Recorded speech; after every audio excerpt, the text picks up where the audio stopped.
ყველაზე სწრაფი გზა იმის გასაგებად შეგეფერება თუ არა რაიმე არის სცადო ისწავლე მოქმედება თავდაჯერებულობის გარეშე. ცხოვრება არ გვაძლევს საცდელ პერიოდს, ან უკან დაბრუნების გარანტიას, არ GPS-ი გვაქვს ჩვენი გასწავლილი გზისთვის და არც სახელმძღვანელო, სადაც აღწერილია ნაბიჯ-ნაბიჯ ქმედება თუ როგორ გავხდეთ ის, ვინც გვინდა რომ ვიყოთ. თუ დააკვირდებით, ჩვენ ყოველდღე ვწერთ ისტორიას ისე რომ მისი დასასრულიც არ ვიცით. შეგვიძლია წლების განმავლობაში გვქნიდიათ თეორიებს, გეგმავდეთ და ვემზადებოდეთ, მაგრამ სანამ პირველ ნაბიჯს არ გადავდგამთ, ის ყველაფერი მხოლოდ ვარაუდებია. შენ უფლება არ გაქვს ელოდო თავდაჯერებულობას, იმისთვის რომ ცხოვრება დაიწყო, რადგან იმ მომენტისთვის, როცა თავდაჯერებული გახდები, ეს მომენტი უკვე წასულია. თავდაჯერებულობა ილუზია. ცხოვრებაში ყველაზე საიმედო რაღაცეები წამებში შეიძლება შეიცვალოს.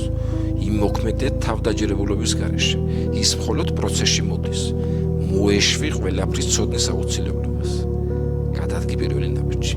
მოიწონე ეს ვიდეო, გამოიწერე ეს გვერდი და აქ ნახავ შენ ბევრ საინტერესო ინფორმაციას შენთვის. ისურვებ ყველას წარმატებებს.